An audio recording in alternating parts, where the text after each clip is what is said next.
Oh, hey everyone. If you're looking to get started selling on Amazon, you're going to need to figure out how you want to fulfill those orders. And if you're selling through Seller Central, you really have two options. You can either fulfill those orders yourself, or you can take advantage of Amazon's FBA program. Amazon's FBA program, which stands for Fulfillment by Amazon, is where they're going to handle all of the shipping aspects for it and the customer service as well. And that's how you're going to get that Prime badge too. So today we're going to dive in and we're going to take a look at Amazon's FBA Calculator so you can understand what those costs are associated with that platform and see if it's the best decision for you. Okay, so we're looking at selling on Amazon, and what we want to do is compare the cost between fulfilling the products ourselves, which is FBM, Fulfillment by Merchant, or having Amazon handle the fulfillment, also known as FBA or Fulfillment by Amazon. And when we're selling through Seller Central, those are the two options that we can choose from.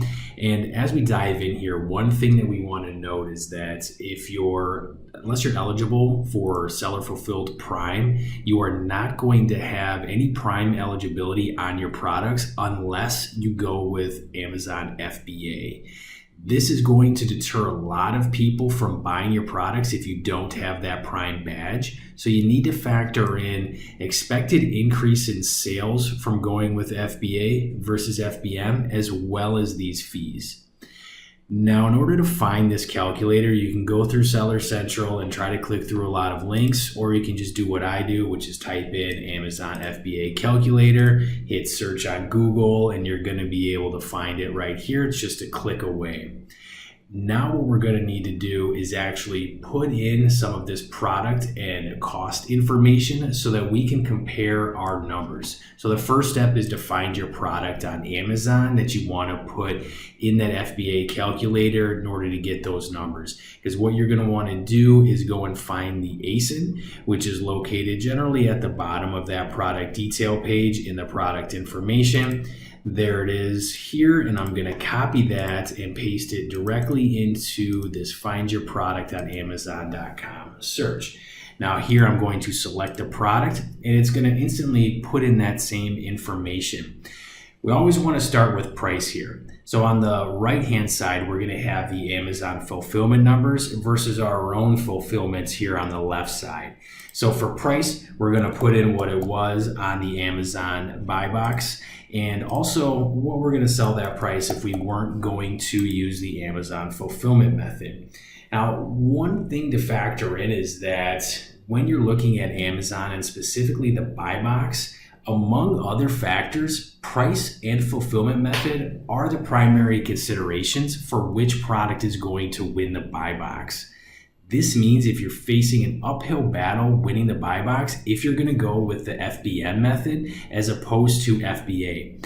In fact, if you're just starting out selling on Amazon and going through Fulfillment by Merchant, you may notice that you're not getting the buy box because Amazon doesn't have any proof of your ability to actually fulfill the orders. So what we're going to need to do now that we have the price is actually add in the shipping as well.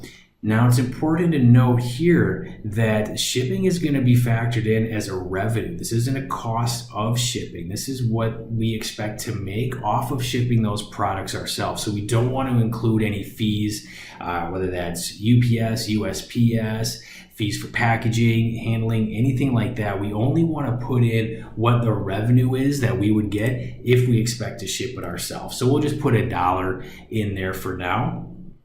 And now we're going to need to come through here and understand what is the cost of the fulfillment if we were to do it ourselves. And as you can see, we have monthly storage, labor, packaging material, ship to customer, and customer service.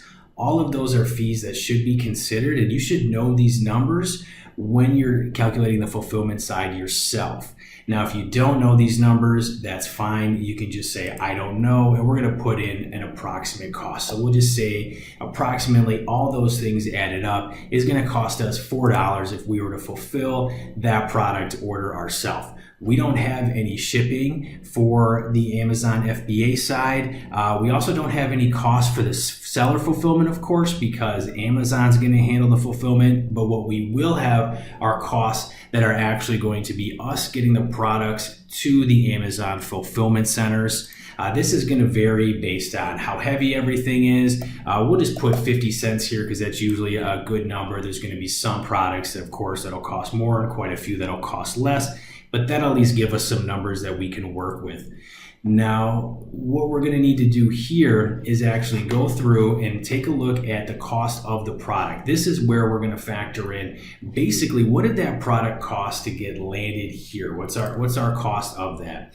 We're just going to factor in, say that it was about $11 for us to have this product manufactured, sent over to us, everything that it cost to get that product landed before we're actually selling it to the Amazon FC. So now we have all of our numbers in here, and what we'll do is click calculate. Amazon's going to run their numbers and we can see how everything looks if we were to compare Amazon FBA versus the actual fulfillment ourselves. And as you can see here, we do have some Amazon seller fees that have been added on, and that's for both. We take a look and click, we're going to have the referral fee, which is generally between 8 to 20% depending on what the category is. And also if you're in media and some other categories, there is going to be a variable closing fee, but for this product we don't have to worry about that. We're also going to take a look here. Now we have some Amazon fulfillment fees. So we can take a look and see what our monthly storage is for this product. It's only 4 cents per product, and what that fulfillment fee is. This is what Amazon is going to charge you to handle all the customer service, pick, pack, ship, actually get that product out there. So that is all of those numbers together are what we're taking a look at, and we're seeing that we do have a little bit better margins when we fulfill it ourselves. We're looking at 43.32% versus 42.33%.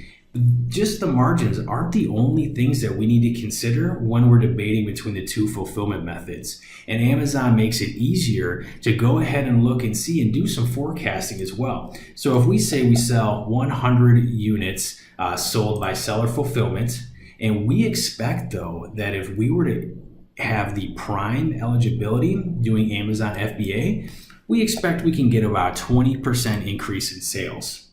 Now, even though Amazon has lower margins when we do FBA, the increase in sales is more than making up for those differences.